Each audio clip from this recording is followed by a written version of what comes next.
Bonjour, bon bah voilà, là je pars récolter le colza, donc pour pouvoir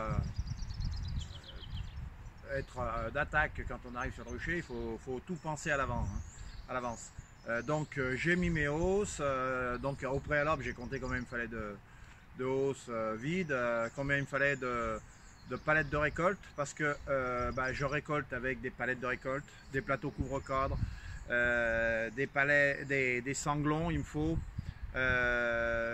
Donc ensuite, bah voilà, je vais vous faire voir, j'emmène la caméra avec moi. Voilà, moi j'ai donc les palettes de récolte ici, ok, avec des plateaux. Je vous ferai voir comment j'ai fait. Là, j'ai un tourniquet là. Donc le tourniquet, c'est un matériel que j'ai fabriqué moi, qui est très simple à faire. Vous prenez, moi j'avais été chez Monsieur Bricolage, c'est des roulements qui servent à faire tourner une télévision. Vous savez. Donc c'est vrai que maintenant on les trouve un peu en plastique. Celui-là il a 12 ans. Ça n'a jamais lâché. Vous voyez, le dessus, ça fait juste la largeur d'une hausse, d'accord. Et donc ensuite, bah vous posez votre hausse verticalement. Je vous ferai voir comment je fais sur le rucher, d'accord. Mais c'est super pratique. Ça évite de la faire frotter sur les toits où on se fatigue les bras à la fin de la... Bon, quand on en a une ou deux, c'est encore facile, mais même, je trouve que c'est beaucoup mieux. Si on a marqué quelque chose sur le toit, ça s'en va pas. Si le toit est sale, ça salit pas la hausse. D'accord. Donc, ensuite, eh bien, il vous faut soit une balayette, hein, pour ceux qui n'ont pas beaucoup de ruches. Moi, je fais avec le souffleur. Alors, côté souffleur, j'ai fait pendant des années avec un souffleur thermique, d'accord. Donc je vais vous faire voir, je l'ai sorti mais je ne vais pas l'emmener. Je l'ai sorti pour vous faire voir, mais je ne vais pas l'emmener. Donc ce souffleur thermique, c'est le BR600. Alors le BR600, hein, c'est ce gros machin de chez Stihl, d'accord. Moi je l'ai complètement modifié, vous voyez, j'ai mis une durite qu'on trouve chez les marchands de matériel professionnel. Et là-dessus, après, pour emmener la commande au bout, bah, j'ai pris c'est un câble de dérailleur de tandem. Hein, donc chez les marchands de cycle, vous trouvez ça. Hein, l'inconvénient de ça, bah, il vous faut de l'essence. Et puis je pense qu'il démarre.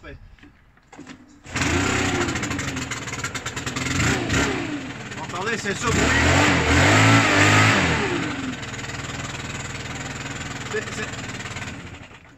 C'est ce bruit toute la journée qui fait en permanence. Donc moi, ce que j'ai fait, bah, j'ai opté pour une autre solution qui est très onéreuse. Mais pour les oreilles, ça n'a pas son pareil. C'est ça. Donc j'ai exactement ce matériel. Donc c'est Pellinck qui fait ça, hein, d'accord. C'est un souffleur électrique avec une batterie. Alors je l'ai toute modifiée bien sûr parce que la batterie, elle, moi je la pose par terre. Ok, et je vous ferai voir aussi tout à l'heure. Hein, je la pose par terre et donc ça fait plus de bruit quoi. Entre deux ruches, on peut écouter la radio quoi. Bon, on me l'a reproché sur mes vidéos que ça faisait du bruit, les radios derrière, mais bon, j'aime bien, je travaille toute la journée tout seul, comme je dis, dans les ruchers, donc je travaille avec la radio en permanence, quoi. Donc, il faut pas oublier ça. Donc, de quoi chasser les abeilles des hausses, hein, bien sûr. Après, eh ben, qu'est-ce qu'il va falloir faire? Eh ben, il va falloir... bah, il faut avoir fait au préalable préparer sa miellerie ou le coin où on va extraire, hein, parce que c'est pas une fois que c'est rentré qu'il va falloir penser à mettre de l'eau partout. Hein, je vous ferai voir parce que l'ennemi numéro 1 du miel, c'est l'humidité, donc il va falloir que ce soit lavé d'avance. Quand on rentre, si le miel est pas... Mais là, cette année, je sais qu'il est déjà operculé, donc ça va le faire tout seul. Mais autrement, il faut mettre les déshumidificateurs en route. Ne serait-ce qu'une clim reversible, ça suffit. Une clim toute seule fait des humidificateurs. Hein, sur son pare-brise, quand on a de la buée le matin, on met la clim, ça s'en va au quart de tour. Ça fait pareil pour une Comment pour une miellerie, ben, à part qu'il faut chauffer le miel parce que surtout que là ça va rentrer en chambre chaude parce que le colza ça cristallise tellement vite que il y a des fois on n'a pas le temps de hein. Là le problème que je rencontre aussi c'est que je suis encore comme d'habitude avec le temps, là je me suis fait avoir, je suis un peu à la bourre parce que les acacias sont en train de blanchir. Bon, quand ils blanchissent au départ, la grappe elle commence à devenir blanche, mais il est toujours pas en fleurs. Mais il faut, c'est à ce moment-là qu'il faut, quand on arrive à être assez réactif, c'est à ce moment-là qu'il faut, il faut récolter son miel de printemps, on va dire, ou colza ou aubépine, celui qu'on a fait avant l'acacia, quoi. Si on veut faire des monofloraux, hein. Quand on veut faire un monofloral, quand la floraison démarre, il faut instantanément mettre des hausses sèches. Et dès que vous voyez les premières fleurs d'acacia qui tombent, du moins pas les premières, mais quand vous voyez que les acacias sont rôtis, comme on dit, qui deviennent un peu marron, il faut vite le récolter parce qu'après, il est complètement pollué par d'autres miels. Et l'acacia, plus il est clair et plus il est pur, quoi. D'accord? Donc c'est comme ça qu'on voit que, et puis c'est surtout que quand il est bien pur, il peut rester des années sans cristalliser, quoi, alors qu'autrement il cristallise très vite. Bon voilà, je suis arrivé au rucher et je sens que malheureusement ça va être un peu la guerre parce que il fait un vent à décorner les bœufs, il fait froid. J'ai gardé le sweatshirt dessous, j'ai tout gardé tellement que j'ai froid. Il n'y a pas une abeille dehors, je peux vous faire voir. Hein, donc voilà, je vous tourne ça du bon côté. Hein, ça en sort pas une, donc voilà, le rucher il est ici. Je pense qu'on doit le voir dans la totalité là. Hein, donc je vais malgré tout, j'y reste. En plus l'acacia, ici là, on voit qu'il commence un petit peu. Je sais pas si on peut le zoomer, mais on va pas y voir grand chose, vous me direz. Mais on voit qu'il commence à blanchir un petit peu, donc il va falloir, faut impérativement que maintenant je récolte, quoi. Donc voilà, j'ai commencé à préparer. Donc ici, comme je vous disais tout à l'heure, j'ai des sanglons. D'accord. Pourquoi? Parce que je vais tout porter avec la grue, j'ai pas du tout envie d'y soulever, j'ai déjà mal au dos, c'est quelque chose de terrible. Donc voilà. Ça, ce sont des palettes de récolte que j'ai fabriquées moi-même. Hein. Donc elles s'emboîtent les unes dans les autres, les chevrons en dessous sont un peu plus courts que la surface même de la planche, ce qui fait qu'elles s'emboîtent les unes dans les autres. Là c'est jointé au silicone parce que quand on récolte, suivant la période où on récolte, si jamais il n'y a rien à bouffer le jour où on récolte, il faut impérativement que ce soit tout étanche ce que vous avez. Hein, alors, beaucoup d'apiculteurs sont là avec du film étirable. Je supporte plus film étirable. On est des bouffeurs de plastique dans l'apiculture. Je supporte plus le plastique, moi. Et donc, moi je mets donc un plateau couvre-cadre. Hein, je mets 5 hausses, un plateau couvre-cadre et je la ferme avec un sanglon, il n'y a pas une abeille qui passe, quoi. Après, il faut avoir du matériel en état, bien entendu. Hein, c'est vrai que on achète des plateaux, et c'est comme toujours, il aurait fallu que je les fasse moi, mais j'ai pas eu le temps. C'est pas du contreplaqué marine, donc ce qui fait que dès qu'il prend l'eau, il tuile de partout. Donc j'ai remis des vis un peu de partout. Donc il faut avoir du matos en état, mais même quand on a une ou deux ruches, si on ne veut pas foutre le bazar dans son rucher, il faut y étancher, quoi. Et faut les récolter le plus vite possible. Alors c'est pour ça que nous on pratique en tant que professionnel, on pratique avec des souffleurs, mais il existe des souffleurs à turbine verticale. Hein, je vous ai fait voir tout à l'heure le BR600, mais bon, ça c'est un gros monstre. Le petit souffleur à turbine verticale, ça va très bien. Hein. Ce qu'il faut, c'est, comme j'ai fait à celui-ci, il faut adapter la buse plate. Ils ont tous une buse plate, il faut l'adapter le plus court possible par rapport à la turbine. D'accord. Donc, ça, c'est maintenant quasiment tout le monde a un souffleur, même un petit souffleur électrique, ça suffit. Hein, ou thermique ou électrique, on en trouve dans le commerce. Quand on n'a qu'une ruche ou deux, mais au moins ça va beaucoup plus vite, on brasse pas, on fait pas couler du miel. Je vais vous faire voir comment on fait. Après, quand on travaille sans grille à reine, il y en a qui se mettent sur le toit et ils soufflent les abeilles. Si jamais la reine est dedans, elle est perdue. Hein, alors que moi, je vais vous faire voir comment je fais. Moi, je pose le toit devant la ruche. Je pose ce fameux tourniquet, comme je l'appelle. Alors ça, c'est pour écraser le moins possible d'abeilles. D'accord? Ces trous-là.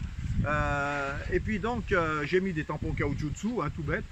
Et puis ça, je pose le toit devant la ruche. Je pose ça sur mon toit. Et ça, là-dessus, je pose ma ruche verticalement. Ma hausse, je la pose verticalement là-dessus. Ce qui fait que je vais pouvoir la souffler dans un sens. Et puis après, ben, je vais la faire tourner, vous verrez tout à l'heure. Et vous la soufflez en 3 fois rien de temps. Bon, quand il n'y a pas beaucoup d'espace, ou surtout quand le miel est operculé, ça va tout seul. Hein, elles ne se tiennent pas, mais quand le miel elles pompent du miel, parce que le coup d'enfumoir, ça leur fait pomper du miel, bien entendu. À ce moment-là, c'est déjà des fois plus compliqué. Puis il y a des races d'abeilles qui accrochent plus que d'autres aussi. Hein, d'accord? Mais ça, c'est pareil, c'est le genre de truc à la portée de tout le monde à faire. Ça, il faut un quart d'heure pour le faire. Bon, c'est pas toujours facile. J'en avais racheté sur le net, par le biais de Mano ou je sais plus comment, ou Amazon. Mais c'est vrai que j'ai jamais pu faire un... Parce que, bon, je me suis pas penché dessus plus que ça, mais je voulais en faire un deuxième parce que j'ai un collègue qui venait m'aider. Et c'est vrai qu'il tourne difficilement, quoi. Donc après, il aura fallu que je le modifie un petit peu pour que le roulement tourne plus librement, parce que c'est vrai qu'il faut que ça tourne, librement, quoi. D'accord? Bon, voilà. Et donc maintenant, eh ben, il faut la chose à ne pas oublier quand on arrive au rucher, c'est avoir un enfumoir et l'allumer. Alors je vais vous faire voir comment on allume un enfumoir, d'accord? Bon, alors pour allumer un enfumoir, c'est tout bête, hein. Pourquoi je le dis? Parce que malheureusement, savoir faire marcher un enfumoir, c'est la base de l'apiculture. Le débutant qui ne sait pas faire marcher un enfumoir, ou qui suit les conseils qu'on trouvait dans La conduite du rucher ou autre, c'est des super bouquins, mais alors la toile de jute, le carton, tout ce qui vous brûle les yeux quand vous y faites brûler, tout ce qui vous cuit les yeux, ça leur fait la même chose aux abeilles, ça les rend plus agressifs qu'autre chose. Donc c'est tout bête, le calumet, moi je m'en suis jamais servi, ça sert à rien. Vous prenez de la paille ou du foin et puis des granulés. Alors bon, faut acheter du granulé, hein, parce que sincèrement ça c'est le truc sensationnel, quoi. Bon, moi je prends des granulés faits avec des noyaux d'olive parce que je trouve qu'ils sont pas âcres à la gorge, ils sont pas donc on les trouve moi je les trouve chez Luberon Apiculture pour rien vous cacher. Hein, moi je trouve que ces granulés là vont super bien. Et donc après, bon bah c'est simple, il vous faut hein, vous mettez, faut qu'il soit sec, hein, donc moi c'est bon, là c'est de la paille, moi c'est très souvent du foin, hein. Il vous faut donc bien sûr un briquet, hein, qui fonctionne, et puis après bah, vous prenez un petit peu de paille, hein, tout bêtement, vous lui mettez le feu, et puis vous savez, alors le plus dur ça va être de lui mettre le feu parce qu'avec le vent qu'il y a,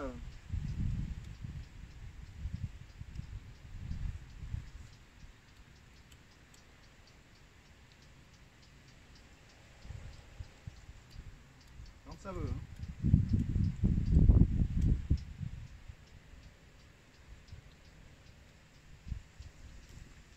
Hein, et puis vous la faites pas descendre au fond une fois qu'elle a démarré, vous le pompez, puis vous en rajoutez un petit peu, d'accord, hein, et puis vous le pompez encore, puis vous lui en rajoutez encore un peu, d'accord, mais sans jamais la tasser, d'accord, tant qu'il ne fume pas comme ça, vous ne le tassez pas. Et une fois qu'il fume bien comme cela, bon bah vous prenez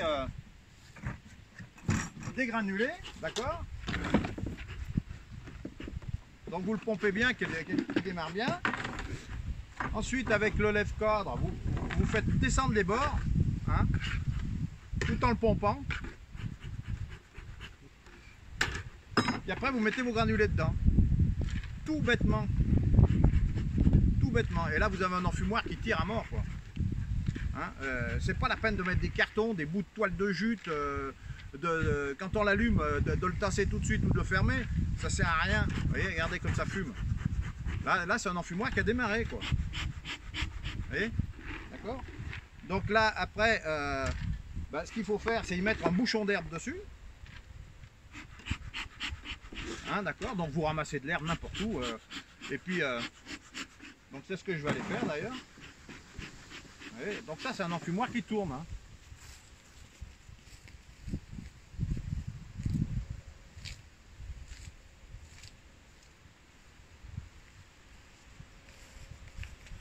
Alors le mieux c'est que vous allez brouter devant une ruche, hein, comme dit un collègue, c'est-à-dire que vous ramassez l'herbe devant la ruche, ça lui évite d'avoir de l'herbe devant la porte d'entrée, et puis en plus ça vous fait un bouchon d'herbe, vous faites un rond comme ça, hein, puis vous l'emboîtez dessus.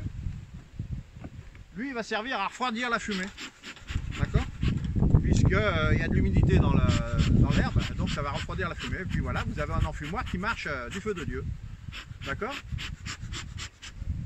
Voilà. On referme tout, bien sûr.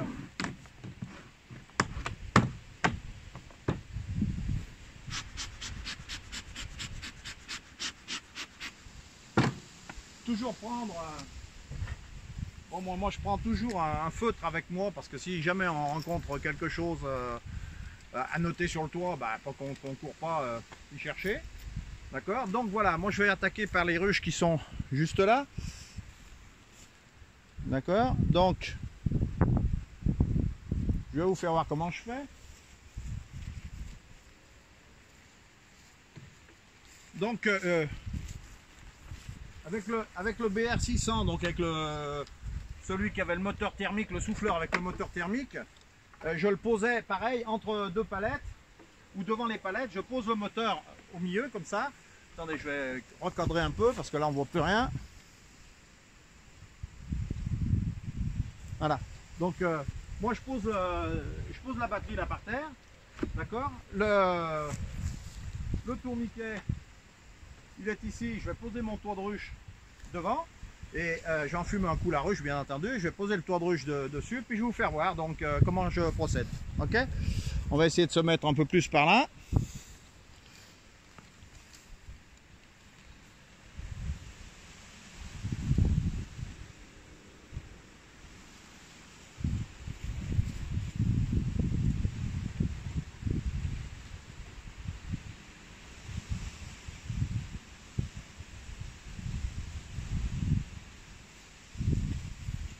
Bien entendu, je suis en train de mettre un voile. J'ai même prévu les gants parce que, pourquoi? Parce que comme il fait un temps de chien, j'ai peur de me faire bouffer. Ça risque d'être un peu la guerre. J'ai oublié de mettre des bottes, donc je vais avoir les chevilles qui vont peut-être faire mal à la fin de la journée. Ça m'arrive des fois à boiter tellement que moi je boite naturellement, mais des fois je boite encore plus. Voilà, donc un enfumoir, comme on a dit.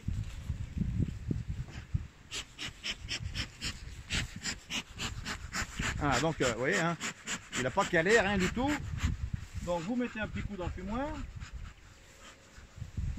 Moi j'ai mis mon tourniquet donc dessus, donc qu'est-ce que je fais? Je prends le toit, puis je le pose devant comme ça. D'accord? Voilà.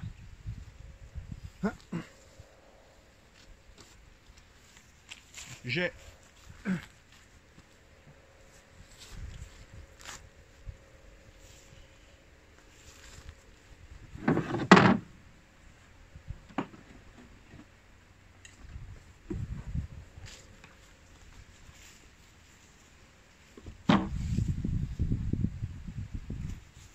Alors une chose que j'avais oublié de vous faire voir aussi, parce que j'avais carrément zappé le truc, moi je mets ma palette de récolte à côté, hein. Le sanglon, je le passe, je prépare déjà d'avance, parce qu'une fois que les hausses sont dessus, vous voyez, je prépare mon sanglon dessous, voilà, comme ça, d'accord.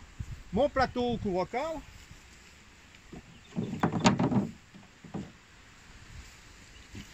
voilà, comme ça, comme cela, il manque rien, et là maintenant on peut attaquer.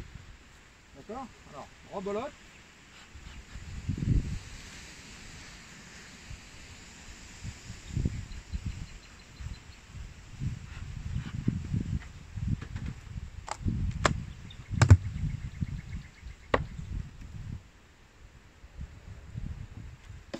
Alors, je vais vous faire voir un petit peu les hausses. Voilà, donc les hausses, ça c'est le doublage, hein. Donc vous voyez, il y a quand même, de la récolte à faire. C'est pour ça que j'ai pris le camion, parce qu'il est beaucoup moins haut que le 4x4. J'ai la grue dessus et ça ira beaucoup plus vite. Et ça sera moins fatigant pour moi.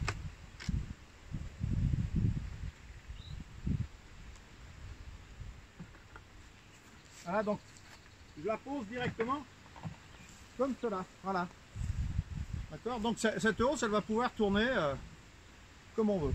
D'accord.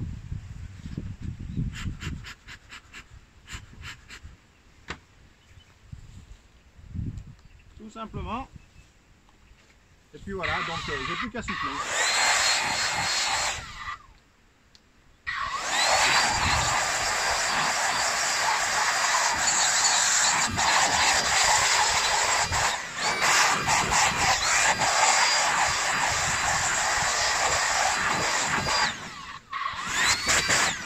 Voilà, il n'y a plus personne dans la hausse.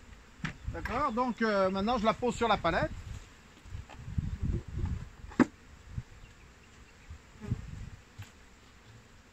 Et je mets mon couvercle dessus, terminé. D'accord, et comme ça on peut passer à la suivante. Et quand on travaille sans grille à renne, bah la renne elle est jetée, si elle doit être soufflée, elle est soufflée du côté de la hausse, de la ruche. Ce qui fait qu'après vous mettez même une petite échelle, un petit bâtonnet qui descend par terre, même si elle est en bas, elle va remonter toute seule, même si vous ne l'avez pas vu. Hein. Je dis pas que ça marche à 100%, mais c'est quand même mieux que de la paumer.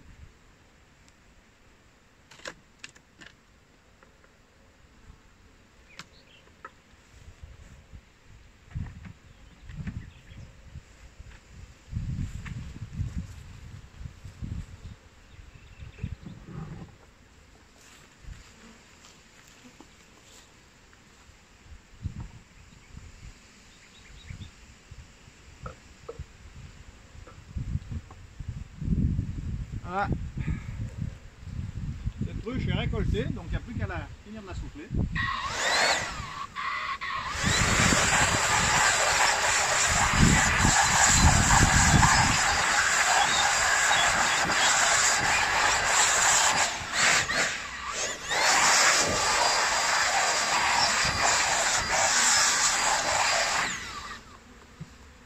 Alors bien entendu, si on faisait ça avec un moteur thermique, je pourrais même pas vous parler. Hein.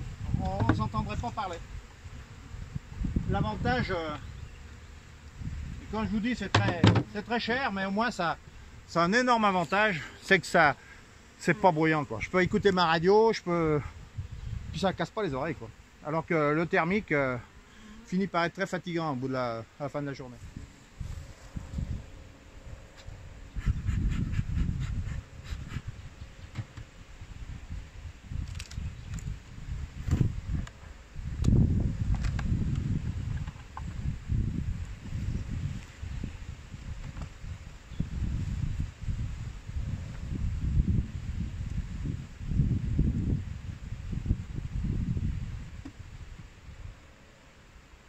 Ça c'est des ruches que j'ai.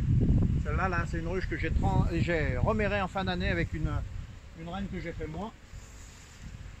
Voilà, donc ça elle a fait qu'une hausse alors que les autres c'est des reines blanches, donc elles sont un peu plus. Elles ont démarré plus vite quoi. Voilà.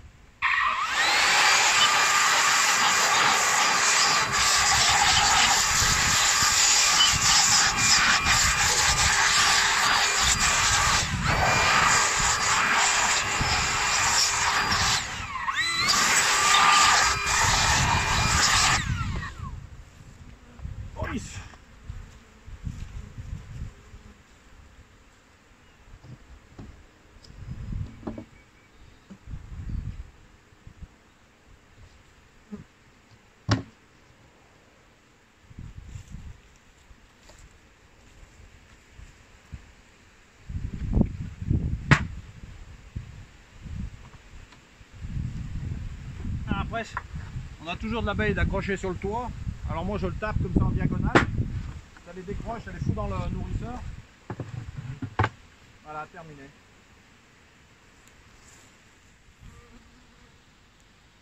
Là que ça commence à me faire piquer les chevilles.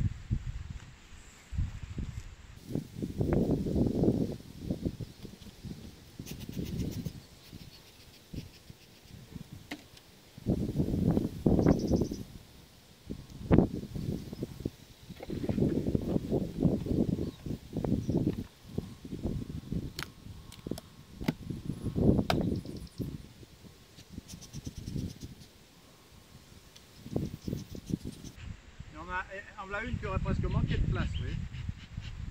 Mais bon, je voulais pas les doubler parce que une fois que le colza a quasiment fini, puis depuis il fait que du vent, il fait froid. Regardez, regardez, ça fait des jolis os.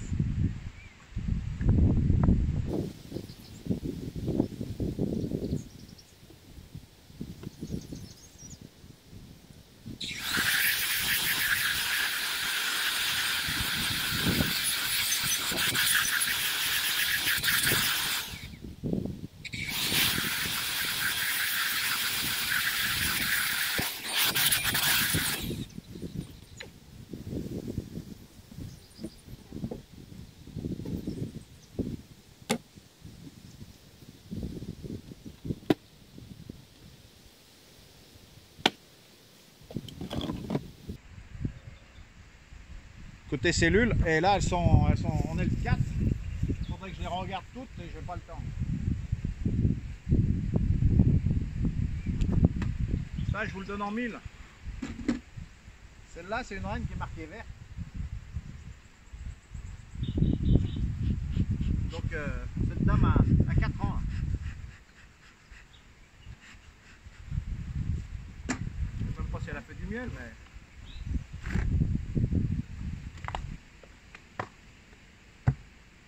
Elle a fait sa hausse, hein.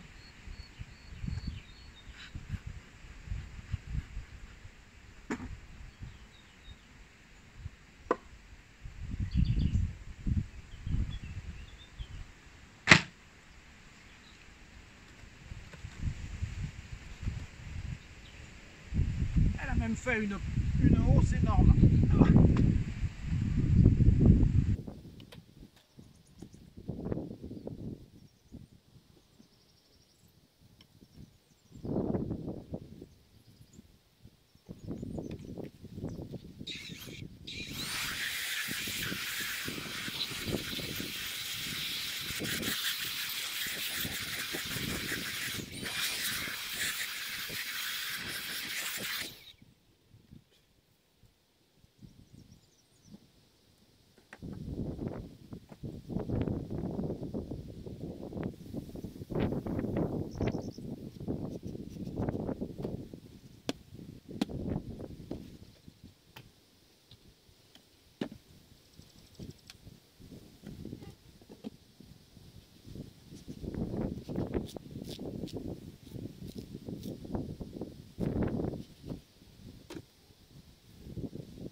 Bon, ben, me voilà arrivé à la maison et là, donc, je suis en train de décharger ma récolte. Toujours avec la grue parce que autrement j'aurai le dos qui tient, il va hurler. Il tient plus en ce moment.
Bon alors, voilà, là j'ai déchargé.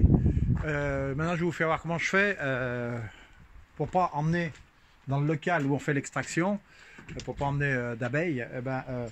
Moi je les rentre comme cela. D'accord. Voilà, j'ai rentré le trépied et tout rentré. Voilà, donc ce que je fais moi, c'est que je les ouvre. Et je vais laisser pendant toute la nuit, là, je vais laisser les néons allumés. D'accord? Ce qui fait que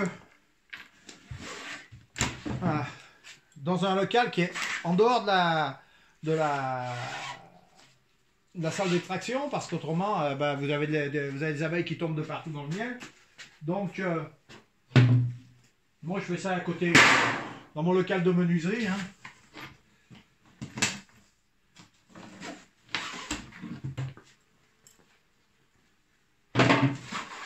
Et donc, voilà, je vais récupérer tout ça.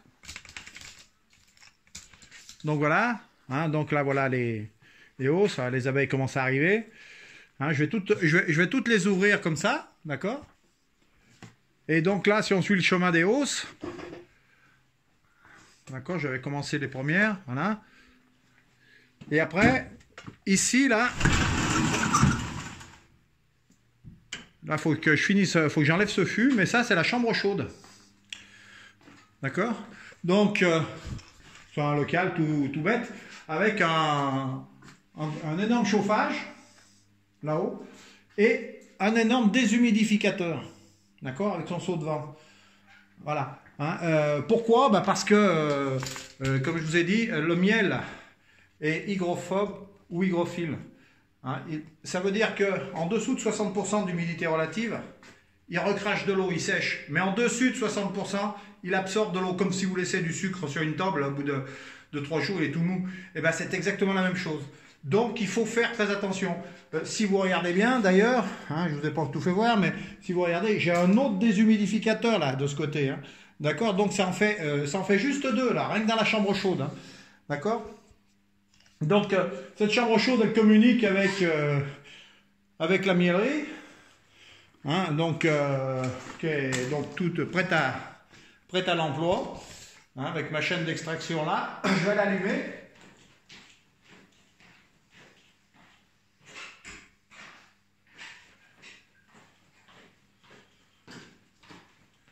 Voilà. Donc, moi,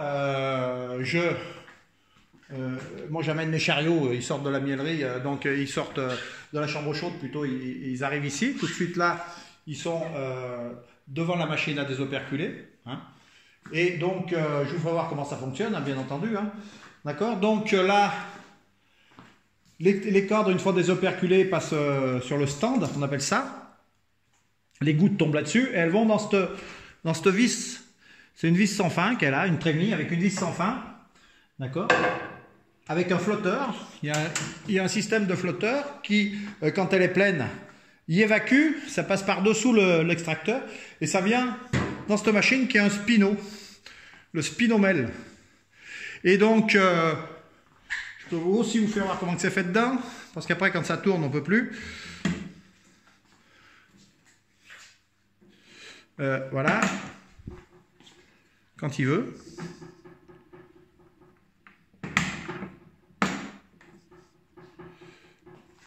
Voilà.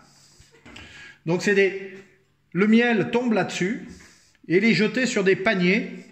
C'est des paniers qui sont tout simples. Hein. On peut en défaire un pour vous faire voir. Alors c'est super équilibré. Je ne sais pas si vous arrivez à y distinguer, mais ici vous avez 4 trous. Là, sur la poignée, vous avez 4 encoches et là, vous avez 4 trous. Il ne faut pas le mettre de l'autre côté parce qu'avec la vitesse de rotation, voilà. Donc, c'est des paniers qui sont tout simples, hein, ils sont comme cela. D'accord? Donc, ça, ils jettent contre. Et au début, c'est ces grilles qui font le filtre, qui servent de filtre. Mais après, c'est carrément la cire qui sert de filtre. Plus il y a de la cire, et plus votre miel est propre. Voilà. Bon, ben c'est sûr que ça, c'est des machines faut faire du miel quoi, pour y amortir, hein, bien entendu. Hein. Voilà, mais autrement, le principe comment dirais-je, pour filtrer du miel, c'est très simple. Hein, vous avez le tamis, après vous laissez maturer dans un maturateur. Moi, j'ai pas de matu parce que ça, quand ça se vide, ça arrive dans ce bac tampon qui est là ici, qui lui a aussi un système de flotteur, qui lui va me déclencher cette pompe et elle, par le biais de ce tuyau. Ici, je mets des fûts et puis ça me remplit mes fûts. Donc, le système de ce spinot, ça va bien quand on fait beaucoup de miel, mais malgré tout, ça fait beaucoup de mousse sur les miels. Alors que quand si vous le faites avec un maturateur, vous mettez dans le tamis, tout ça, le miel est beaucoup plus, il est moins sauvagé, quoi, on va dire. Voilà. Donc, pour l'instant, je vous laisse et puis on se revoit pour l'extraction.